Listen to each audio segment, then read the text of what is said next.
God, I spend so much time on the fucking calls, I get worn out. Now I'm running out of time, but I do want to see at least the public forum here, and then I'll do this over the next month. And there should be all kinds of action on this meeting now because there's new board members. Warner, unfortunately, is still there. He's supposed to be gone over a year ago. But cronies will be cronies, and he's the head crony. And they don't want to get rid of him because he's making sure all the correct cronies get all the correct motions and whatever the hell they're doing here. So let's at least do the public testimony part. Number attendance here. We got one.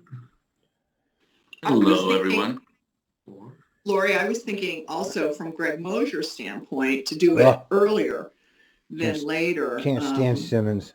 Horrible. I don't know if there he is. And he's connected right now. So maybe in terms of the board reports would be the most economical for his time. Yeah. Yeah. Good idea. Well, we can, if it's all right with everyone, then we can ask JC to present on the outreach during the board reports. And Greg, they're so busy at home. At that time. Yeah. I have to just get rid of this thing. Good morning, Greg. Who's there? Good morning. Sorry, I just had to turn the mute off. Who's this guy? Where's the, I don't care about you people. Give and me Jeff, Good morning. I don't see our new board member, Laverne Lewis, or Keith on yet. Am I missing them? I don't see them yet.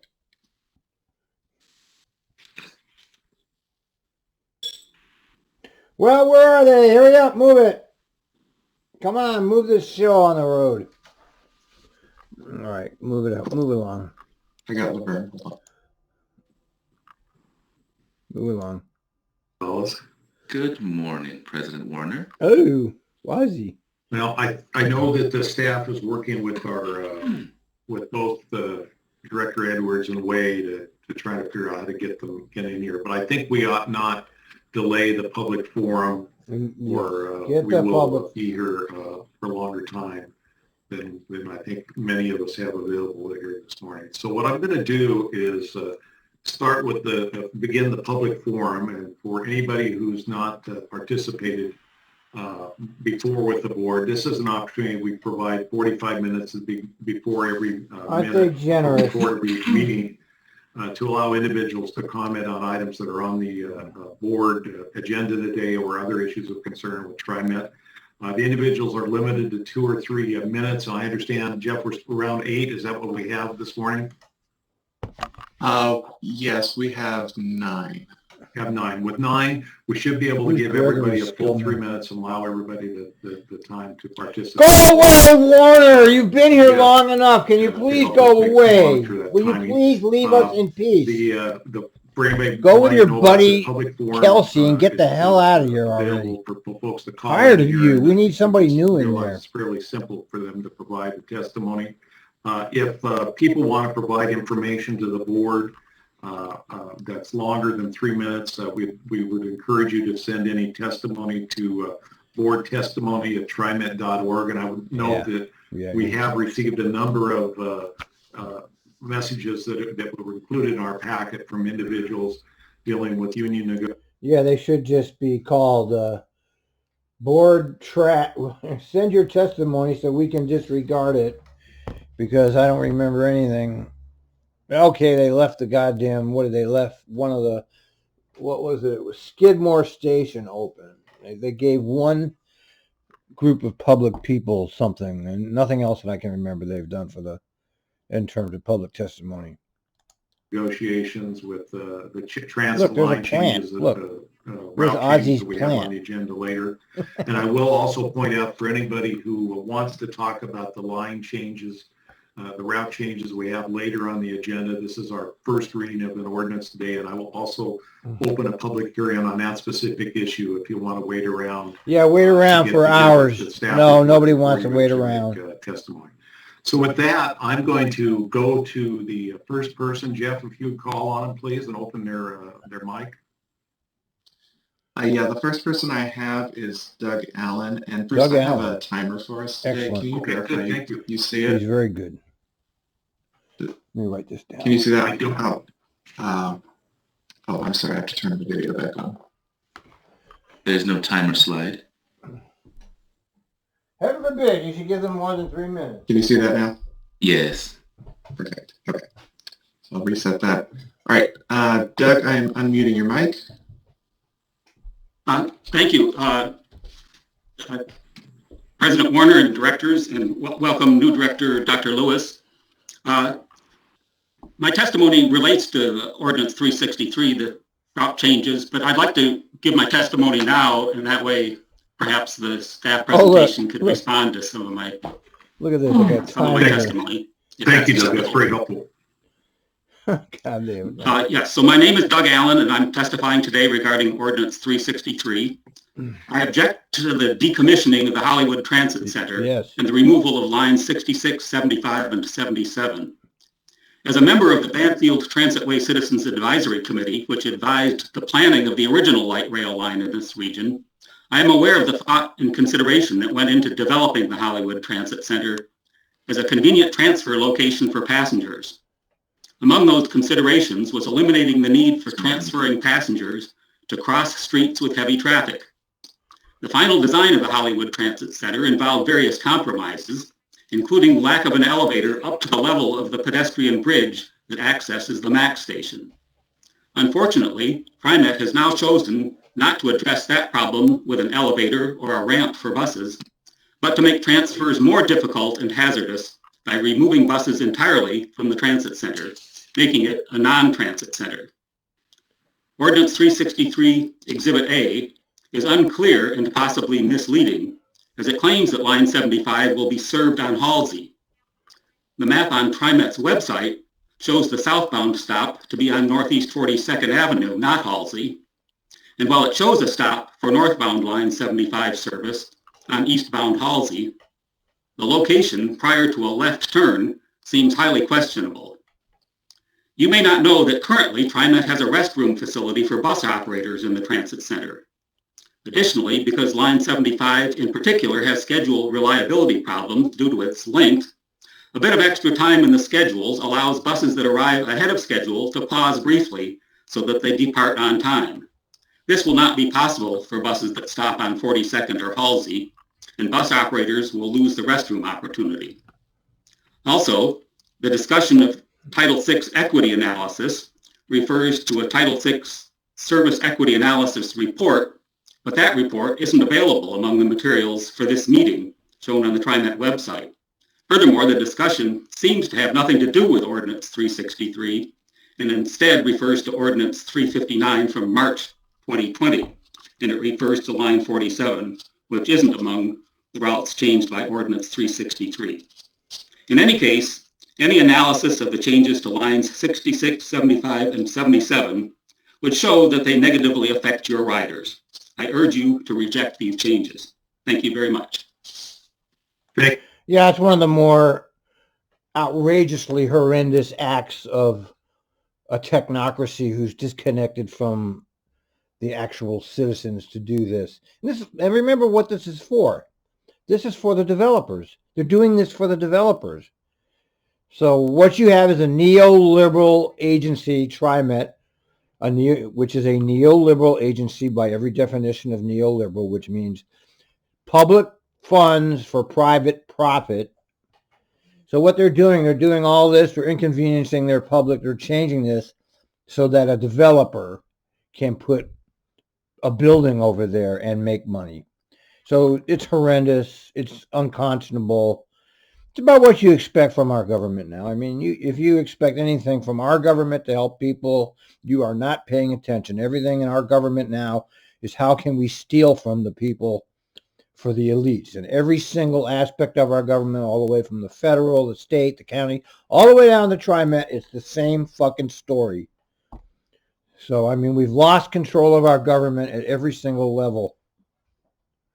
Thank you, Doug. I appreciate done your in there. thoughtful testimony, and maybe staff can respond to that when we get into the ordinance. Thank you. There's a couple more dishes. Next up, Jeff. A couple more dishes. Okay, next is Jermaine Gibson. Jermaine, you are unmuted. Jermaine Gibson. Good morning. Can you hear me? Yes. All right. Good morning, Mr. Chairman and members of the board. My name is Jermaine Gibson. I am the Workforce Development Coordinator for the Amalgamated Transit Union International Office in Washington, D.C. Today, I will be discussing the apprenticeship programs at Trimet and a possible solution to help them continue and even improve them. Registered apprenticeship programs are growing in popularity across the United States, and with good reason. Since these programs benefit the workers in transit agencies, employees learn necessary skills while earning a paycheck, and employers develop a staff of qualified workers trained to their specifications. The U.S. Department of Labor on Friday announced the availability of approximately $87.5 million for states to expand and diversify their registered apprenticeship programs, like the ones that you have at Trimet. The State Apprenticeship Expansion, Equity, and Innovation, SAEI grants could be a game changer for Trimet apprenticeship programs. These grants are designed to expand systems to support the development, modernization, and diversification of registered apprenticeship programs. They're also geared to improve labor management partnerships and promote innovation in program development and recruitment strategies. All important goals to the ATU. During the course of our collective bargaining session with Trimet, the agency has continually raised cost issues with apprenticeship programs. This grant could easily fill some of the funding gaps and help transform this program for the future. Apprenticeship programs are extremely valuable to the members at Trimet and across the country. The apprenticeship programs are designed to help us continue to gain skills and continue to climb the career ladder. We strongly urge the board to take a different position and support continuing the apprenticeship programs that you have at Trimet. Again, they're one of the longest running in the country. You've had programs registered since the 80s. You've graduated over 700 apprentices in your different classifications, and we strongly encourage the board to support the continuing of the apprenticeship programs at Trimet. Thank you. You know what's interesting is we haven't heard the defense for the Trimet action. There's been no defense publicly spoken about why they're doing this. This is a union busting move. That's all this is. It's just 100% union busting. And privatization, as I was just saying, neoliberalism is Trimet. Government funds for private profit. And if they turn this into a privatized situation, they've now added a profit motive. And that's what they're doing. I mean, they're 100% neoliberal hacks. And thank God the public was smart enough to reject their tax increase. And hopefully they'll be back again. You know, these parasites will keep coming back. And a certain amount of the public will always be fooled by the parasite class.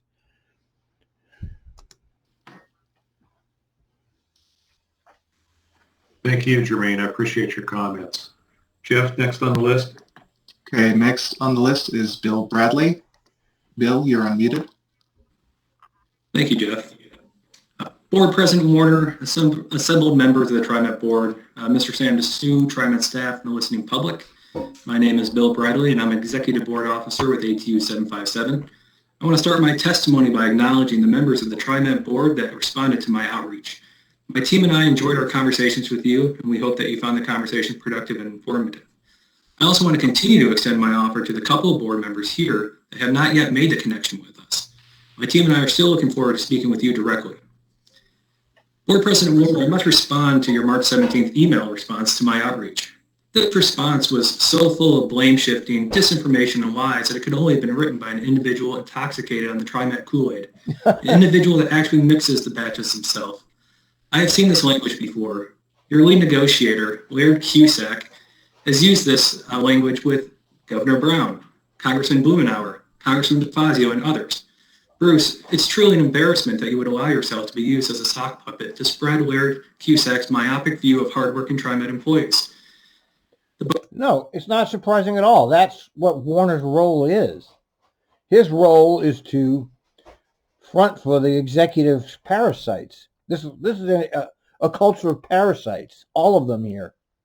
And their goal is to keep the public at bay. That's what they want, the public kept at bay. You have to understand the nature of government now is no longer inclusive of the population, but rather keeping control of the population. This is important to understand how it is now. There's no longer any regard given to what the public thinks. It's just a matter of keeping them out of the way. And Warner has been here for he was chosen by Kitzhaber specifically to run interference for the parasites that are running Trimet. ATU separately. They wrote letters supporting Trimet's registered apprenticeship programs to this board and to Mr. Sandus. Bruce, I implore you to meet with the ATU. There are significant details that you are missing from your... Bruce shouldn't even be on this board anymore. He's over a year past his term. And yet the corrupt Kate Brown wants him because he's the best at running interference for the parasite class. He's a parasite himself. He spent many years as a parasite in government. So he's very experienced in deflecting the public and keeping the public away from any kind of decision-making ability. Understanding, and I cannot cover them in the 3 minutes allotted today. Yesterday, I had the pleasure to testify in front of the Oregon Joint Committee on Transportation to discuss apprenticeships. I also was able to hear Trimet testify, but I could not believe what I heard. I heard subtle insinuations that AT was wanting to continue the programs as they are, which according to Trimet have barriers built in that prevent diversity.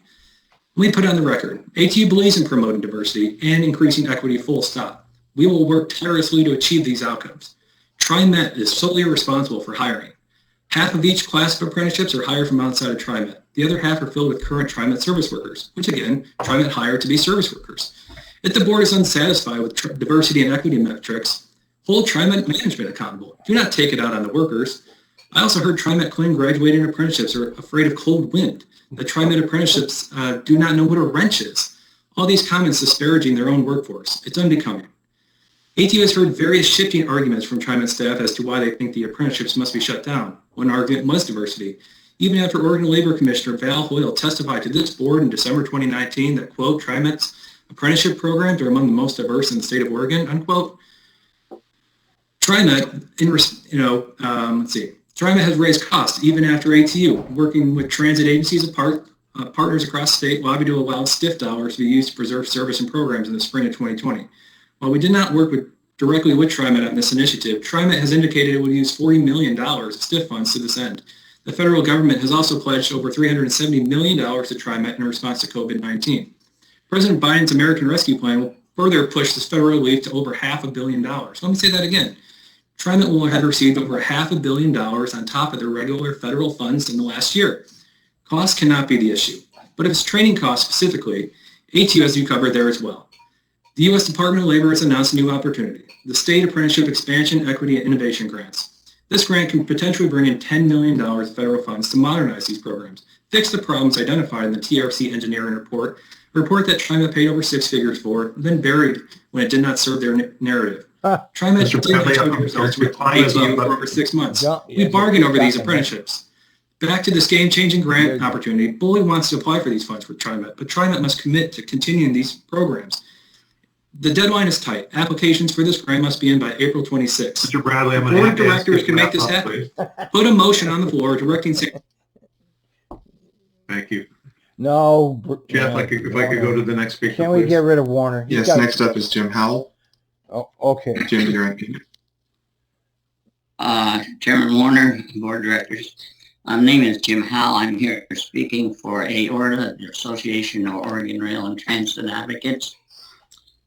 AORTA opposes the Better Red project and outlines below a viable alternative. Of course they're not going to change Better Red. That $200 million has already been allocated to the pork people. I mean, that's pure pork. That's pure pork barrel. Pure. 100% pork. Completely unnecessary capital project. Number 1, cease work and spending on Better Red except for adding a second track at the airport. Number 2, operate the red line 24 hours a day, every day. Yeah. 3, during the day, operate the red line between the airport and Gateway Transit Center only. Yeah. At night, operate it between the airport and PSU via Downtown Transit Mall. Yeah. Excellent. 4, extend the yellow line to Hatfield Center in Hillsborough via the downtown Yamhill Morrison alignment. And 5, through route the green and orange lines on the downtown Transit Mall. Now, here are some advantages of this proposal over Better Red. It saves up to $200 million of public money by avoiding unnecessary construction. It provides all-night direct service to downtown Portland and better bus rail connections from the airport to East Multnomah County and to Clackamas County. The red line will have little impact on the schedule of the rest of the MAX systems. Red line does not cross the Steel Bridge during day and peak hours, freeing up slots for peak service, off-schedule trains, and increased service on other lines. It reduces rail traffic on the Steel Bridge, allowing all lines to be upgraded to 12-minute frequency. It does not require adding track, switches, signals, and operated brake facilities at the Fair Complex Hillsborough MAX station. It doubles MAX service to downtown Hillsborough and connects with buses to Cornelius, Forest Grove, as well as providing faster single-seat service to and from North Portland. And it provides better transit service between Clark County and Washington County with the MAX C-Tran connection at Delta Park.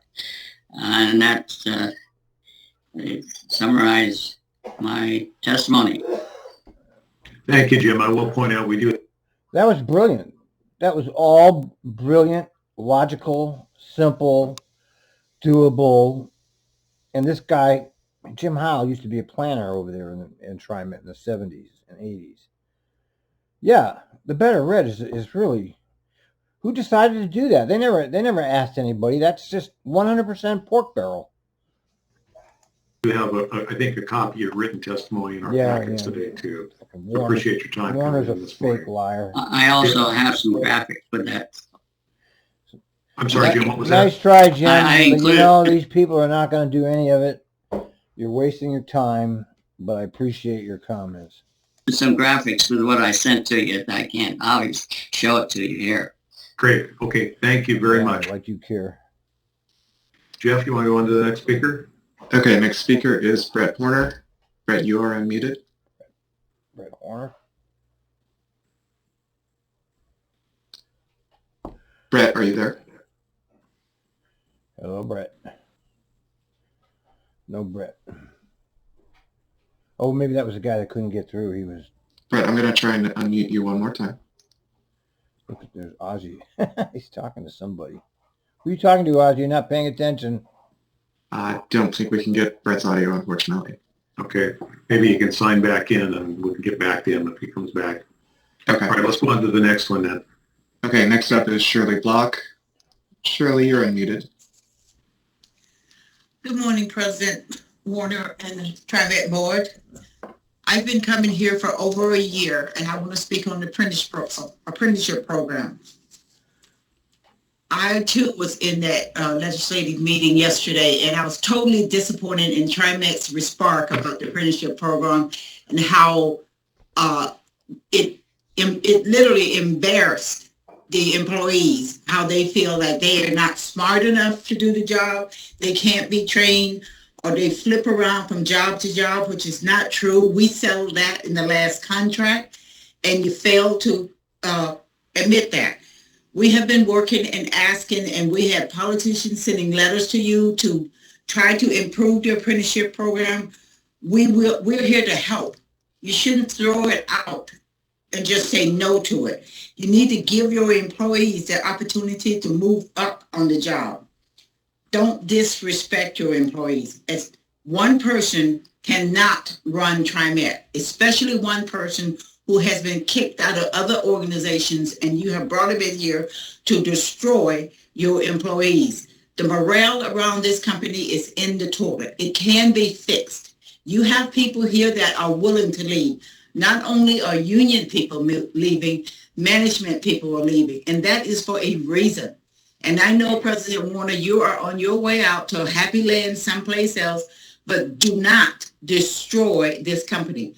Do not allow this one individual to throw the apprenticeship program out the door, because we know, and you know, that the federal government has given you grants. If you apply for them, do the Bowley oversight. And I don't know why you don't insist on fixing this. I've gone to Doug Kelsey, tried to talk to him about this. I've sat down with Sam and talked to him about it. Have somebody, get the new director that's coming in, have them to have a relationship with ATU. Labor and company is supposed to be working together for the community and the employees. What you are allowing to happen right now is an insult. I've been 44 years at Trimet, and this is the worst it's been for the employees and the community. Don't be ashamed. Take the oversight from Bowley. That's where the safety comes into this program. You need safe vehicles out there for the public to ride on. We shouldn't be fighting over safety, and that's exactly what we're fighting over. We want oversight and safety on these vehicles. You got this apprenticeship program, you're switching over to electric buses. Train your employees, give them a pathway. That's all that we are asking for. Come to the table, sit down and negotiate with us. Talk to us like we have common sense and we're in it together. And that's what we should be, in this together, not your way and my way or the highway. That has to stop. That really has to stop. Thank you for your time. Good testimony, Shirley. That was one of her best testimonies. 100%. 100%. No, Trimet has discounted the union since McFarland declared war on the union way back when he took over. And it's been this war ever since. And there's little doubt in my mind that they want the union destroyed. I'm not going to say it again. Neoliberal management. Steal as much as they can for the insiders in the Portland area. And that's what they're doing, just like the rest of government. They're just following the exact same playbook as the rest of government is doing. Thank you, Shirley. And I agree with that we need to work together. I'm going to ask... we don't believe anything you say, Warner. You've already shown who you are to us. You are not a genuine... You don't care what the public thinks. You come off like you do. You're very good at it. I'll give you credit for the way you can con everybody. But we know that you will not actually take the side of the union for anything. You will not. So stop pretending that you will, because we know you're a liar. We know you should be off this board. We know that the cronyism is the only reason you're still there. We understand these things. We can't do anything about them, but we understand what's going on.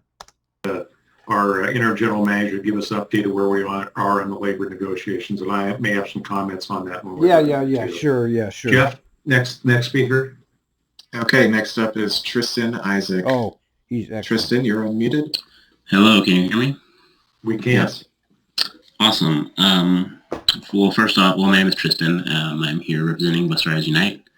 And I wanted to start off by saying that Bus Riders Unite stands in solidarity with Amalgamated Transit Union 757 in their fight for a fair contract. The rest of my testimony is going to be kind of off the cuff, so bear with me here a little bit. For the past few years, there's been a bill, or a series of bills, I should say, in the legislature. The most recent iteration is known as HB 2482, the Equitable Transit Access Bill. Among other things, it proposes to eliminate police officers' ability to enforce fare. And I was really surprised to see Trimet turning out now 2 years in a row to lobby against this bill. Seeing that... Of course they're going to lobby against the bill. They are 100% police state. People keep expecting Trimet to be something different from like Ted Wheeler and the rest of the people that are running the Portland area. They're not. They're an extension of that. as they have insisted time and time again that police officers don't perform fair enforcement and that they're not allowed to perform fair enforcement. For a little background, this bill came about as a result of a certain incident several years back, I should say, where a certain community leader was detained on transit over fare that they had actually paid. They had a monthly pass. They even had a validated digital pass on their phone, but they were still detained by fare enforcement, which then escalated to an intervention with the police, who asked them for their name, and eventually this person was detained and charged with furnishing false information.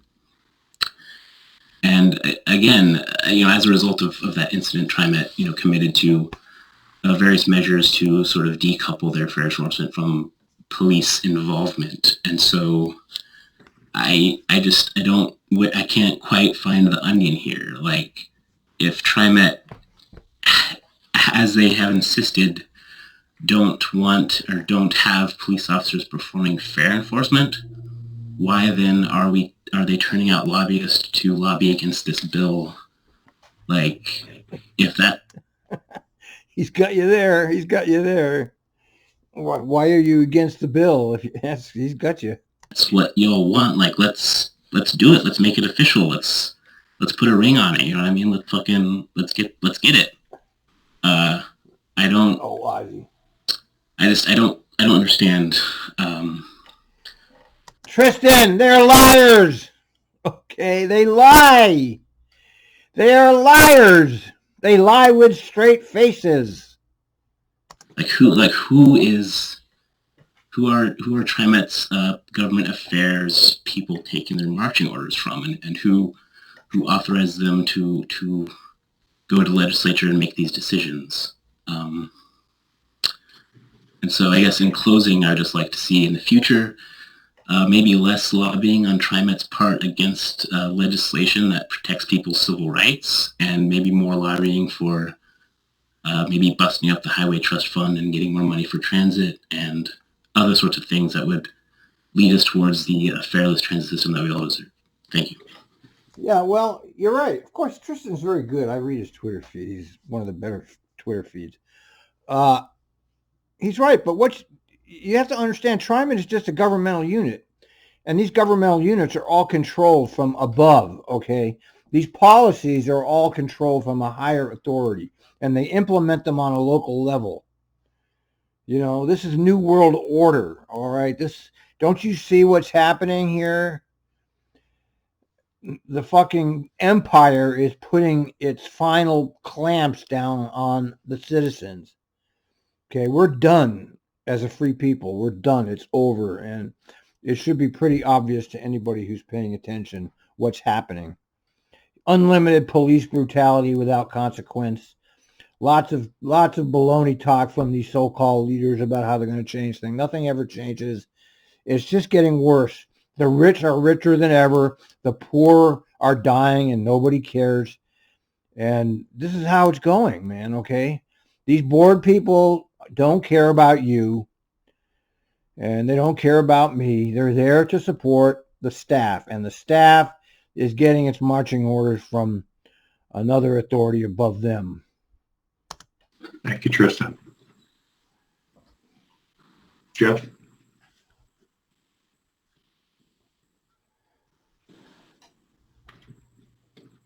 Jeff, do we have a next speaker? Hello. We've lost Jeff now. Leader in technology. I apologize, I was on mute. Christy Woodick is next. And Christy, your mic is unmuted. Christy who? Oh, thank you. My name is Christy Woodick. Good morning to everyone. And I live in the Arlington Heights neighborhood. And I'm testifying about the change in Bus 63. The Arlington Heights Neighborhood Association strongly opposes the proposal for Bus Line 63. We would support this proposal with a modification. The proposal provides a better connection between the downtown transit mall and the Japanese Garden, Rose Garden area, but it eliminates service to most of the neighborhood by no longer covering Southwest Fairview to the MAC station at the zoo. Explore Washington Park has stated that they will propose adding service to the Arlington Heights neighborhood. However, there is no public transportation on Fairview in Arlington Heights before 10 a.m. on weekdays. That results in no morning commuter service or no morning school service. That's called a failed transit system For Lincoln High School students. And Explore Washington Park exists mainly to service the park venues, not the public transit. It's unclear how long their shuttle would remain a long-term solution for our neighborhood. Please keep in mind that Arlington Heights is a steep, hilly neighborhood, and walking to and from a bus stop on Kingston is totally impractical for most residents. There are several high school students that live in Arlington Heights, and it is unsafe for a 14 to 17-year-old girl or young boy to walk down a dark city road lined by open forest in the early morning hours to catch a bus at the bottom of the neighborhood to go to school.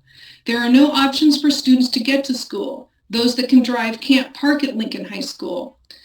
Trimet is the answer for most Lincoln families. Eliminating bus service to the neighborhood will put more cars on the road due to more commuters that would love to take the bus to downtown, as they did years ago with the extended service that we had many years ago.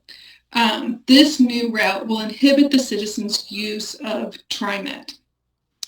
We would appreciate confirmation that Trimet has discussed the modification of the 63 line with Portland Public Schools and that the route change will not cause Portland Public Schools to be out of compliance with the student transportation guidelines that were dated in August 21st, 2009. We do have some alternatives that we would request you explore. One is continue the 63 line through Arlington Heights and add the downtown connection. Our ideal solution would be to have the 63 line continue through Arlington Heights neighborhood on Southwest Fairview to the Oregon Zoo Max station and add the downtown connection as proposed. Running the 63 line from the zoo to downtown would be similar to the original route that enabled many more neighbors to commute using Trimet. Trimet statistics indicate 3 times more neighbors and visitors used the 63 line then.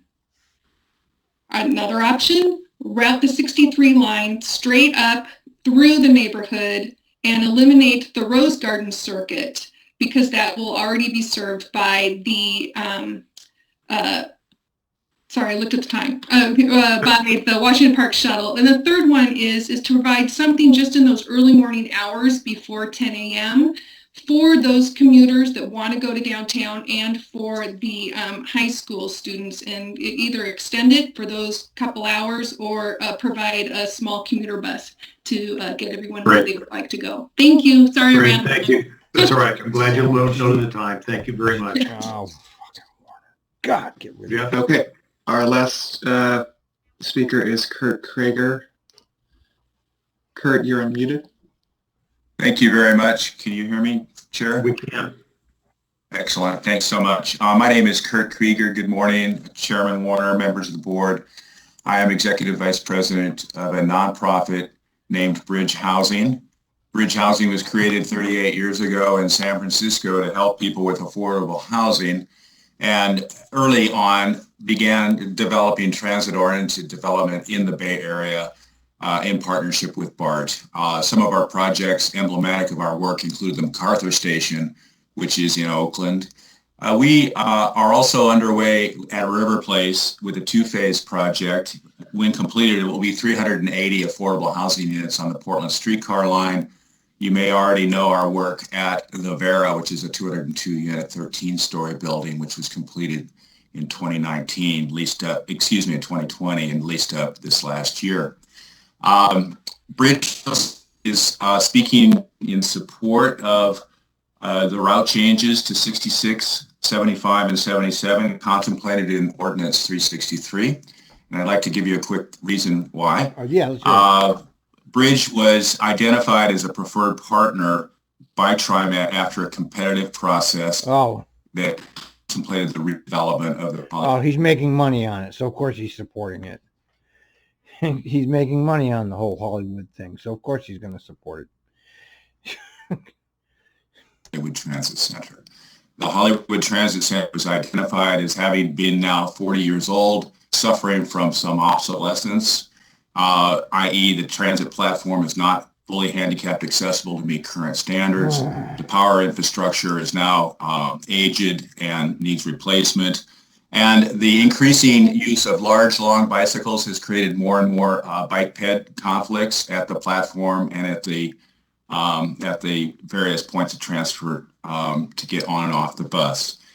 The best practice in equitable housing and transit development is to have housing shaped by transit-oriented development, which is truly integrated. And we saw this station as a way by which to achieve that. Portland has a lot of good examples of what I call transit-adjacent development. Yeah, I mean, let's not bring up the fact that ridership is down 60% and might never come back. I mean, these people are still pursuing these old ideas like nothing has happened. They're pretending that nothing has happened. You know, there's been no change. We're just going to keep going forward with all of these stupid fucking projects while service isn't even back to normal. And saying, well, we'll get service back when the ridership, everything else stays normal, but bus service is cut back, and because people aren't using it. I mean, they're so transparent. Their lies are so transparent to me. It's hard to watch this because it's such bullshit. They're just bullshit, never-ending bullshit out of the mouths of these people. And these would be projects that are handsome, fully functional. Yeah, who cares? Who fucking cares about that? But they're often not shaped by transit. And that's the current best practice. So we would like to implement a fully equitable project, about 213 units at the Hollywood Transit Center in cooperation with Trimet. I must say that for those people that are worried about sort of platform changes, the design of the ramp and platform has not yet been finalized.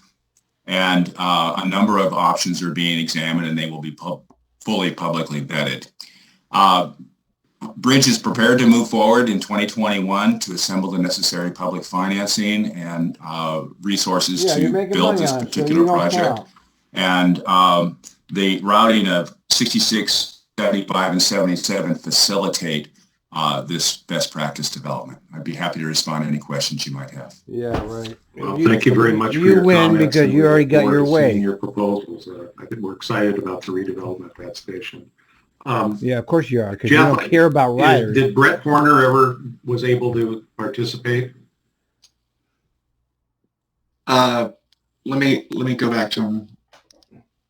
Brett, are you? Yeah, can you hear me? Oh, he is. We can hear you now. We can, yes. Great. Thank you. My name is Brett Horner. I'm with Portland Parks and Recreation. I just have testimony for the ordinance 363. I don't know if you want that now or later in the agenda. Just do it. Please go ahead and give it now. Okay, thank you. I'll be very brief. I'm the planning manager for Portland Parks. We just are a little concerned about the reduction in service on line 15, which goes to the Thurman Gate in Forest Park. It is looks like it's being severely reduced and actually eliminated on weekends. We understand Trimet's under huge financial, burden right now, and ridership is probably way down because of the pandemic.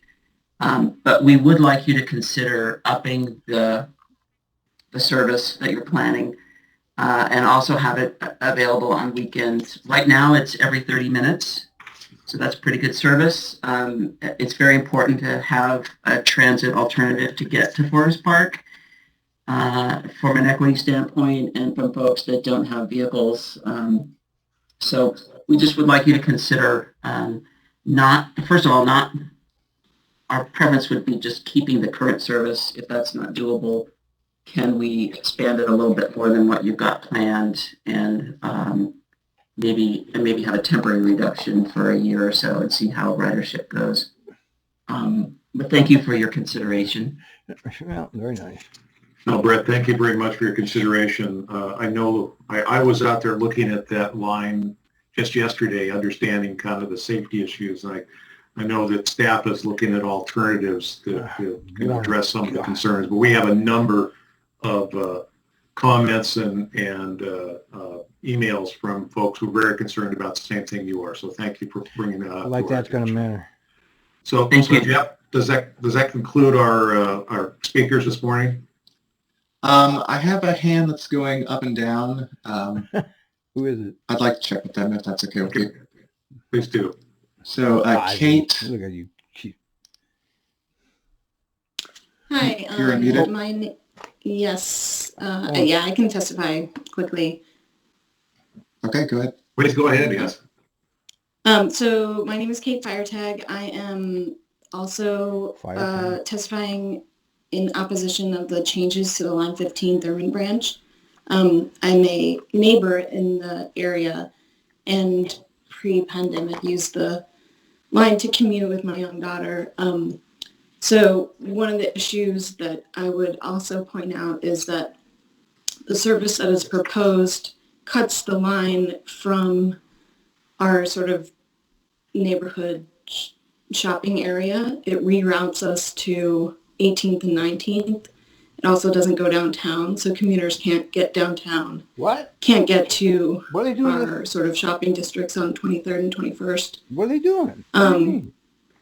And having the bus only go twice a day would eliminate the possibility for people like me using it to drop a young child off at daycare. I used to get on the bus, drop her off, get back on the bus, go to work, and do the back. So having 2 buses a day doesn't work for hopping on and off. And then, as Brett mentioned, it basically eliminates access to Forest Park, as well as that's right. The White Shield property has now been bought by the Japanese Garden or is in the process of being so all the people that will be accessing that property will have to do that by car as well. So although it seems like it's just a residential neighborhood and that this is just a commuter bus, it really accesses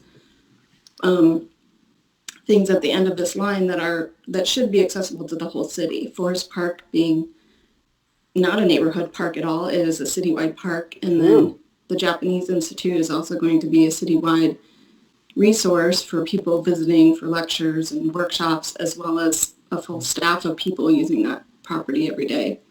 So cutting the service and rerouting it just doesn't make any sense for any users, and it'll just basically eliminate the possibility of using that, except for maybe some Lincoln High School students, which even then, having only 4 rides a day won't allow those students to do after-school activities or sports. So it really will become unusable for everybody with the proposed changes. Thanks. Thank you, Kate.